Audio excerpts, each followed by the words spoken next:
Madam. Madam Ivan. Hi guys! Welcome back to my channel. Galing lang natin ng Puerto Princesa sa Palawan at ngayon naman tayo ay maglilinis ng bahay dahil sobrang alat ang bahay ngayon. Kahapon, pagdating ko malinis ang bahay actually. Medyo sensitive lang ako talaga pagdating sa sahig. Kahit na sabihin mong malinis, pero pag nararamdaman ko, kagabi kasi yung malinis, parang nagmap, pero hindi binanlawan. Yung ganun feeling, medyo malagkit na madulang. So, pag ako nagmamap, kailangan binabanlawan ko talaga 3 beses para wala talagang sabon. At anyway, ayan, naglalaba ako ng mga basahan sa paa dahil nagtitipid tayo, laba-laba tayo. And kakamayin lang natin yan, ibabrow. And medyo mahigpit talaga dito sa Carlaville ngayon. Hindi na, actually buong talaga pala, hindi na naghahakot ng basura kapag magkasama ang mga plastic, papel, mga pagkain. Kailangan magkahihiwalay sila, segregate. Kaya naman, from now on, kailangan mag-segregate na itong mga baklang to dahil napapagod ako. Ang ginagawa nila, ayan, inakama nila yung pagkain, yung tira-tirang pagkain. Kailangan inakahiwalay talaga yan dahil kung hindi hahakutin. Diba? Naiiyak ako talaga. Itong mga bote ng soft drink ni Darla. Ayan. Ayan. Bibili ng mga soft drink. Hindi ibabalik at tindahan. Samantala, lapit-lapit lang ng tindahan sa Diba? Naiiyak na naman ako. Kabalik ko lang. But anyway, maglalaba muna ako ngayon. Huwag niyo akong inaano. Naiiyak ako.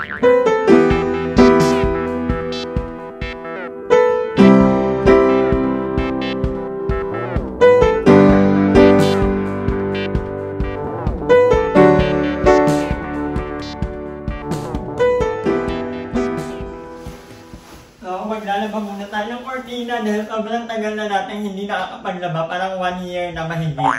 And, ayan, nagde-deprove na tayo ng ating napakaruming rep dahil kailangan malinis na malinis ang bahay ngayon. Today, wala akong ibang gagawin kundi maglinis, maglaba, and ayan, nakababad na ang ating mga basahan sa paa. Dahil sobrang mahal ng mga basahan ngayong ngayon, kailangan natin maging maparaan, mapanuri.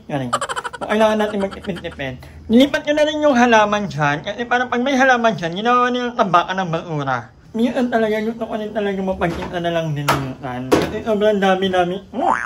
Labahan dito. Hindi dapat nilagyan ng labahan ang washing machine kasi nangangamoy, nakukulog. So, no. Bawal yan. A few moments later. Medyo nahihila na ako net. Hindi ko alam kung anong unahin ko, no?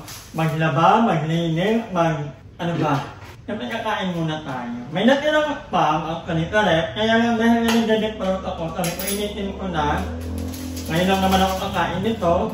Nagluto tayo ng kanton. Dahil ilang araw na rin ako nagkikinig ng kanton. Kahit na nag-healthy-healthyhan tayo, kailangan natin. Hindi ko alam anong unahin ko. Nahihilaw ako. Pagtingin ko dito, andito yung labahan. Sa kabila, andito yung mga lilisin. So kailangan na natin talaga. Kailangan na natin mag-segregate. Actually, yun talaga ang main problem ko lately. Nagdilagay ko ng mga basura. Dahil kung dati, pwede mong pagtabahin ang mga papel, ang mga plastic. Ngayon, hindi na. Dito na talaga, required na din na hindi pwedeng ilagay sa sako or block na ganito yung mga basura. Kasi hindi nila hahakutin yung basura mo. Once na nandito yung mga basura mo, kailangan hiwalay. Ito mga plastic, ito mga papel. Nakahiwalay din dapat ang mga bote. Sobrang ganda naman nun. So, we have to abide kung ano ang pinapatupad ni Mayor Gemma, di ba? Hi, Mayor Gemma! You're welcome. So, para maiwasan natin ang pagkakaroon ng mga baha. Para hindi maiwasan ang pagnanakaw ng flood project control ng mga buwakan ng mga politikan. So yeah, I'm happy na now, hiwalay na talaga. So si Darla parang mahihirapan na talaga itong magluto dito sa bahay. Talagang itatabi ko na ang lutuan kung kinakailangan. Kasi si Darla dito, nakakalimutan niya, hihiwalay ang mga nabubulok na hindi nabubulok. Nakailang ika na ako, nakailang talak na ako, nakailang galit na ako, bumabalik at bumabalik pa rin. Yan yung mga bote ng soft drink, hindi na ibabalik talaga sa tindahan. Kaya, nai-blur na lang ako. Huwag na lang, Darla. Magluto ka na lang sa bahay mo. Pumunta ka na lang dito pagtatambay na. Yun lang. Diba? Parang happy ang buhay ng bading. Nakita naman ako ng high blood, kawawa naman ako, lugi naman ako. So kailangan tama-tama tayo. Huwag nang magluto dito sa bahay. Huwag nang kumain dito sa bahay. Magkikain kayo sa mga bahay nyo. Kami ni Ayi, okay na kami dito. Ayi naman ay hindi rin pala kain, hindi rin pala luto. So wala akong problema kay Ayi. Dahil si Ayi ay parang ano lang, puting lang yan natin ang tabi. Dahil na kasi mahilig magluto, mahilig magganto, at hindi malang maglilit. Kaya sabi nyo, dahil na lang laging inaaway ko. Tumama kasi kayo dito sa bahay para makita nyo ang nangyayari sa bahay namin. Kain tayo guys, ang luluto mo. Kumain na ako kanina actually. Pero siguro dahil ang dami ang ginagawa ko, naluluto pa agad tayo. Diba? Lahat ng unhealthy ngayon, go, laban. Para kailangan matapos ako, diba? Meron na tayo. Dapat matapos ako by 4 PM para makapag-walking ako. Yung mga tirang pagkain. Iniintay ko talaga guys, para wala talagang reklamo yung ano.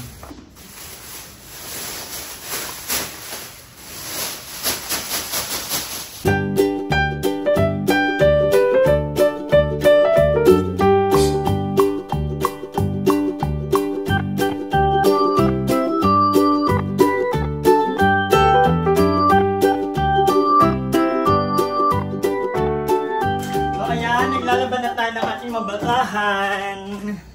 At tapos na rin ang ating cortina. Pampay na natin para maikabit yan agad mamaya. So baka po may kakilala kayong naghahanap ng katulong, mag-a-apply na po akong katulong. Hindi na ako marunong magluto talaga.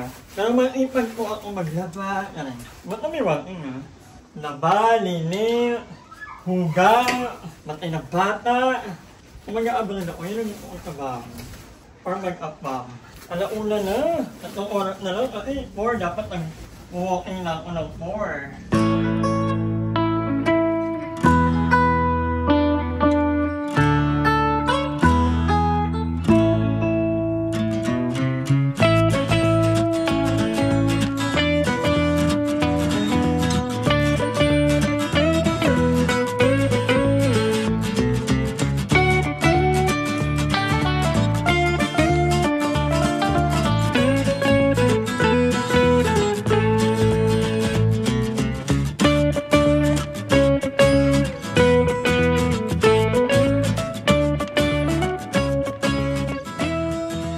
A few moments later. So, ayan, after ng mga ginawa ko, nakapag-walking din ako. Nandito na tayo ngayon ulit sa ating favorite stopover, ang Alphamart. In fairness, sobrang happy ako. Sa dami kong nagawa. Nakapaglaba ako, nakapaglinis, nalinis ko yung rep.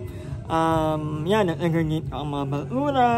And, yeah, walking naman tayo kasi, yeah, it's part of our daily routine. Alam nyo ba, there was a time, nung napalawan din ako, parang 8 days akong hindi nakapag-walking. At yung walking ko siguro isang araw, parang 3,000 steps lang. Ganun ang sedentary lifestyle ako. Medyo masama yung pakiramdam namin. So, pahinga. Pero 8 days, grabe. Tapos, during the 8 days, parang napipilit ko talaga na mamanifest ng katawan ko na may mga lumalabot na mga kung ano-anong nararamdaman sa katawan ko. So, yeah, importante talaga ang walking na for me. Hindi na parang dahil lang high blood ako or dahil lang kailangan ko mag-exercise. Because gusto na rin talaga ito ng katawan ko. And happy, ito yung pinakamagandang nangyari or naidulot ng magiging high blood ko. Na-incorporate ko ang walking. And ito yung pinakamagandang nangyari for me.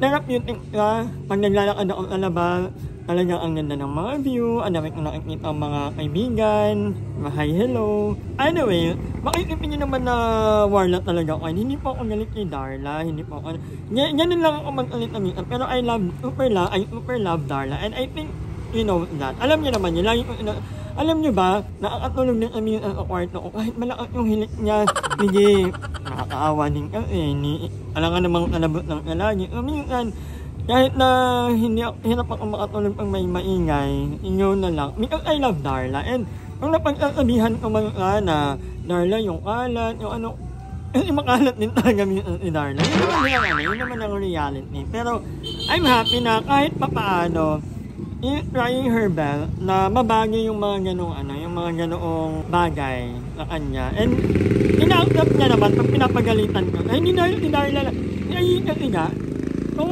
like you know, AI kasi, kung ang naglilinis talaga yung AI, hindi mo na kailangan sabihan. Alam niya na yung mga ano, tinarlamin ano, si Emma din, paano ba si Emma? Si Emma naman kasi, pag nakita niyo, hindi ka pala kilo, nakaupo lang si Emma, wala ka masyadong galaw. Hindi naman nagyoyo si Emma, hindi naman nagluluto, dahil mo alabang kumakain si Emma, baka ano ko lang talaga, hindi, alam ko si Darla, yun lang naman ang masasabi ko, hindi ko siya inaaway out of nothing. It always come from a place of love. Sorry. But anyway, guys, I think dito ko na muna tatapusin ang vlog ko. Maraming salamat sa panonood. And at Ma'am Iklo, Dati Karina, ayan, Jamie, Kuya Zoe, ayan, I love you guys. And Ate Maika, love na love ko. I thank you so much from the bottom of my heart. Yan, thank you so much. And sana nag-enjoy kayo sa vlog nito. And tomorrow, mag-everyday upload tayo. So anyway, see you. Bye. Hi! Maraming salamat sa panonood ng video na ito. At kung natuwa ka, please don't forget to like and share this video. Mag-subscribe na rin kayo para bongga na. Yun lang.